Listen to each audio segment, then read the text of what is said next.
Alrighty, what is going on, you beautiful people? Today I am bringing you my last video of Fortnite Chapter 3. That feels kind of insane to say, but yeah, this is going to be the last video of the chapter I make. And as always, I will be making my full season review of Chapter 3 Season 4.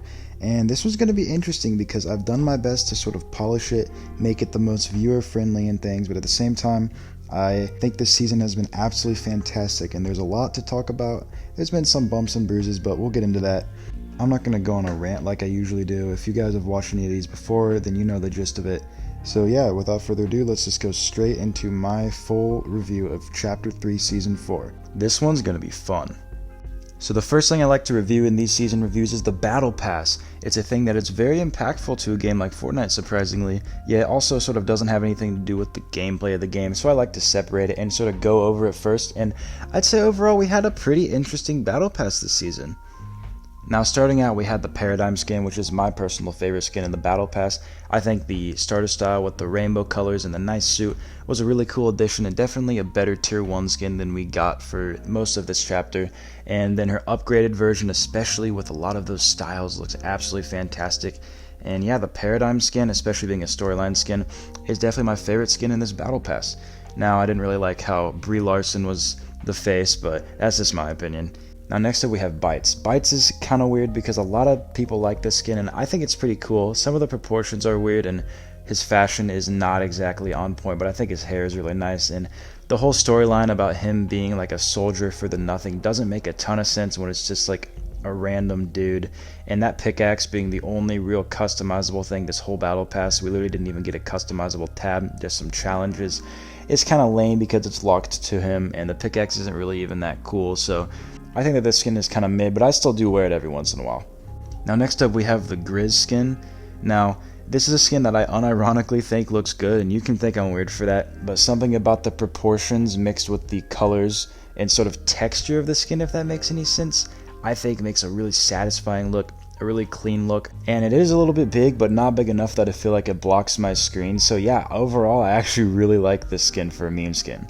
A meme skin that I'm not too much of a fan of is Meowscles. I feel like we have enough Meowscles skins, and this one's just really weird. Definitely not proportionate. It's like a square with legs going off of it, and I haven't worn this skin once. It's definitely my least favorite skin in this Battle Pass, and yeah, I think they just sort of need to stop making a bunch of remakes of the same skins and think of more creative stuff. Now the next skin up is the Linux Rose skin, and while I do certainly like to make fun of anime skins because it's kind of goofy, at the same time this one is probably actually my favorite anime skin in the game, and I've worn it a couple times. Now I do usually run it as a meme, like just to make fun of the fact that it's an anime skin, but at the same time I think that some of the styles with the colors are actually pretty cool, and yeah, I've definitely worn it more than any anime skin in the game that I own. She has a pretty cool glider too, so yeah, overall for an anime skin this one wasn't actually the worst. Now here's a skin that's a little bit weird for me, Twin.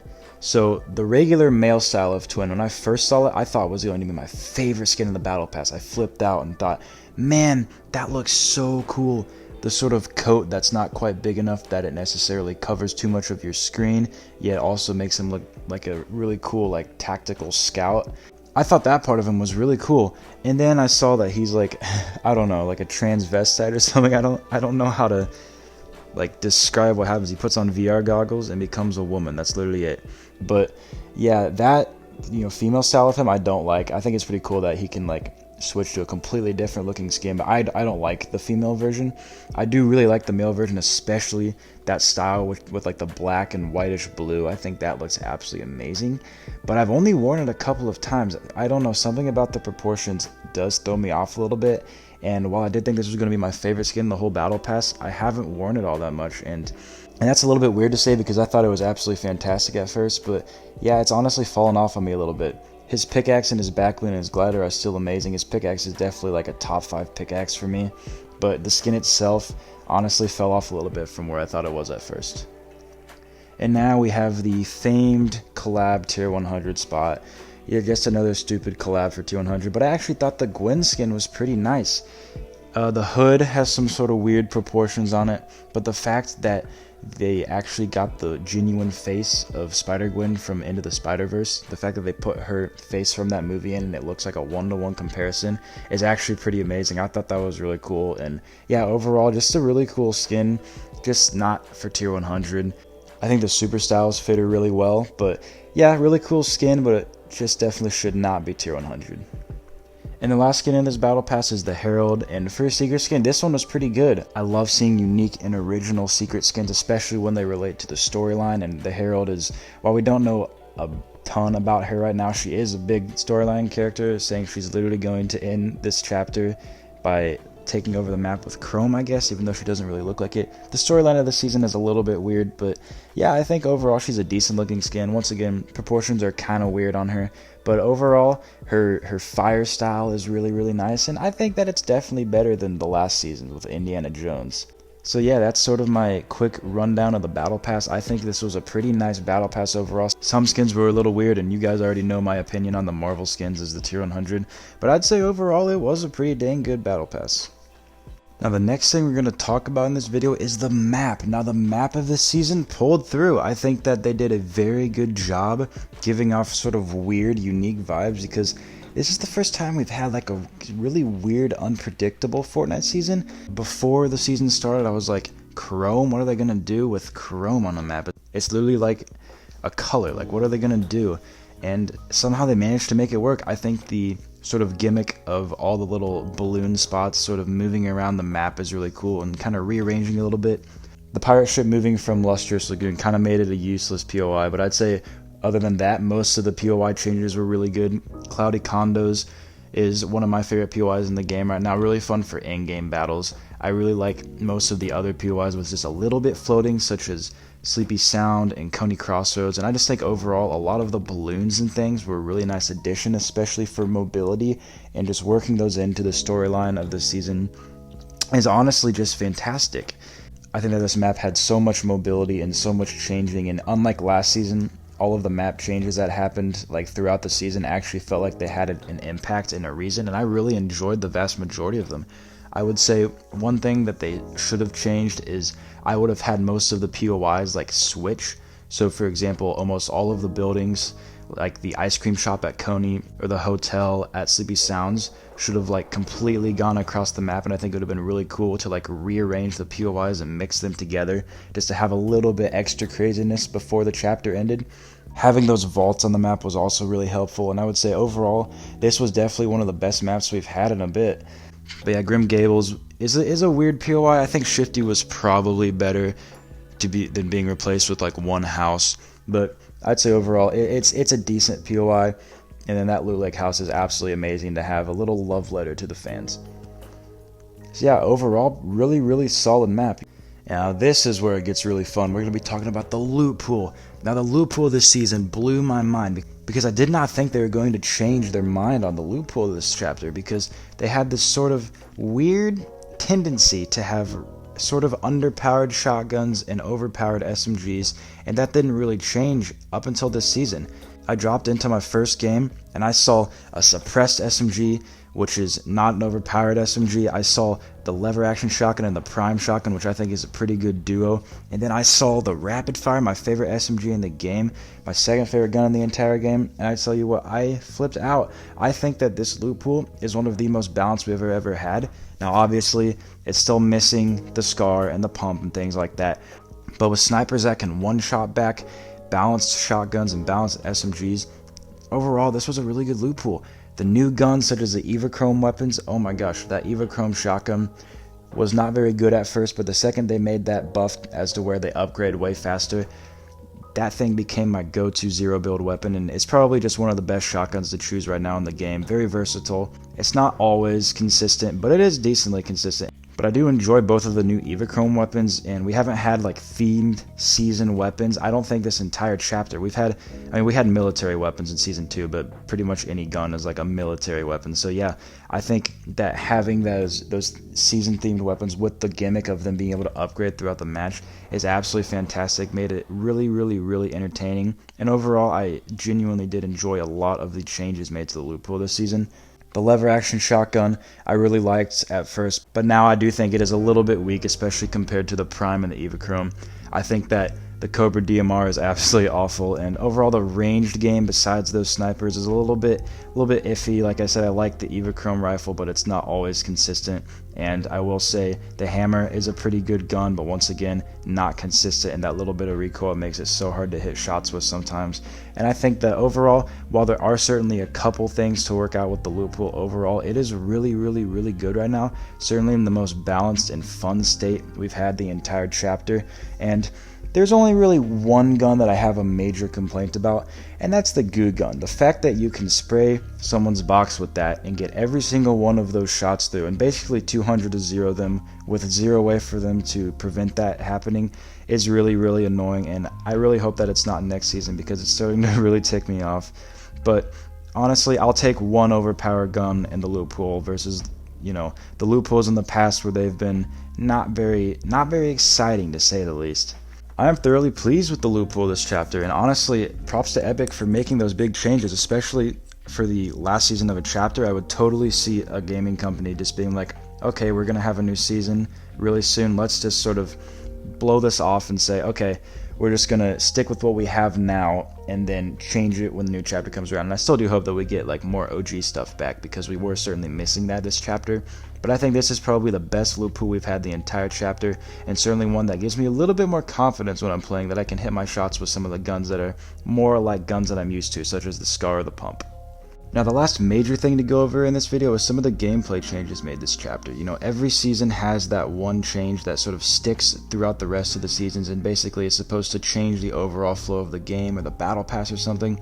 And with this season, that was keys and vaults. So I think overall the keys and the vaults were a very good addition to the game, and a good way to sort of make good loot really easy to find. I've noticed a lot more people I fight now are carrying powerful loot, but not loot that's like so powerful that it's unfair, because everybody has it.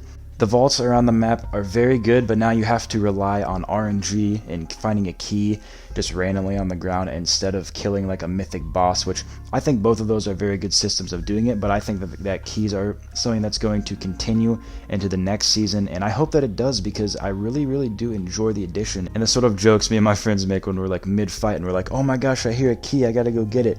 It's just like Crowns 2.0. So I think overall they were a great addition to the game, and honestly, if they remove next season, I'm going to be pretty sad. Now, another big gameplay change this season was the things with Chrome. You know, a season about Chrome will probably have a lot to do with it. So I really did like the Chrome Splash item. The ability to turn into that blob when you tack sprint is a really good way to sort of escape a lot of iffy fights that you might not want to take, and overall is a really good addition for movement. Once again, the movement this season is really good. The passive ability per se that it has to heal you slowly over time, or your vehicles and stuff, also makes it really useful. And overall, it's really easy to obtain, and just there's no reason to sort of not use it when you find it, because it just helps you move that much faster. I also really like how you can use it to phase through things. The phasing through walls is another thing that was really unexpected and weird about this season that I really did enjoy, being able to sort of put one of these chrome splashes on somebody's box and sort of mess around with them and walk through the wall and stuff. It is kind of a dangerous play, but overall I think the addition of Chrome Splash and the things you can do with it, whether that's speed or healing or phasing through people's builds, is a really interesting way to play the game, especially in zero build. When you're needing cover, you can just run through a wall and all of a sudden you're in a building. And it's kind of clunky sometimes, but overall I really do like the addition of Chrome, and I'm glad they added it, especially for a season literally based around Chrome. And the last thing to talk about in this sort of features and updates section of this video is Fortnite, and I don't really want to talk about Fortnite. It wasn't very good. The mythic that it added was really weird, and the dancing gimmick to get it was also really weird. It was kind of like a heartbeat scanner from Call of Duty, but also was not exactly the most useful. And we got the updates to Grim Gables where the basement had the boss in it and stuff, and that was pretty cool, except for the fact that his gun sucked. And yeah, Fortnite, I mean, Winterfest was great this chapter, but the summer event sucked. Fortnite sucked, and I really hope that Fortnite steps up their game in Chapter 4 with their holiday-themed events, because honestly, this chapter didn't really do them justice, except for the Winterfest. Winterfest was amazing, and while Fortnite not being very good is not a great thing, that doesn't mean that the rest of the season wasn't absolutely great. So overall, this season has been absolutely fantastic. I know there was a couple of things that were off with it. Fortnite wasn't very good. A couple items in the loot pool were a little bit iffy, and a couple map changes could have happened here and there. But I think overall, this season was one of the best of the chapter. I'd say probably the second best behind the first season. Definitely had the best loot pool and one of the best maps. And yeah, overall, the game was just so fun this chapter. I'm going to go ahead and rate everything. So I'd say the Battle Pass is like a good 7 out of 10. Not all of the skins are absolutely fantastic, but overall it was generally one that I found really fun to grind. And even if I don't enjoy a skin, I think there's still a lot of people out there who do. Now the map this season, I'm also going to give it a 7 out of 10 because while it certainly was a little bit repetitive with the chrome just kind of taking over everything, I think that the sort of gimmick with the chrome made everything pretty interesting, and overall it was once again a pretty dang good map. I'm going to give the loot pool this season an 8.5 out of 10. This was the best loot pool of the entire chapter, and while certainly we were missing some of those OG guns and the goo gun was overpowered, overall most of the guns put up a pretty good fight against each other and had their place in the loot pool. One-shot headshots with the snipers were back, and I think honestly the chrome weapons were some of the best additions to the game we've had in a while. So yeah, this was an absolutely fantastic loot pool. And the season overall, I'm going to give it a solid, rock hard solid 8 out of 10. This was a very good season, and honestly, this season had me grinding the game again after I took a little bit of a break last season, just not playing quite as much as I did before. And yeah, overall, this season was absolutely fantastic, and I hope to see more like it in the future. And the way that it was weird and unpredictable made it so Fortnite-like, and I absolutely love it. This season was an amazing send-off to the end of the chapter. A little bit weird on the storyline, but I guess we'll figure that out in the event. Overall, 8 out of 10 season, absolutely fantastic. So yeah, that's it. That's the end of the chapter. Feels so surreal to say this about a chapter that not only came at a time in my life when I could really use it, but sort of helped kickstart my Fortnite videos on YouTube.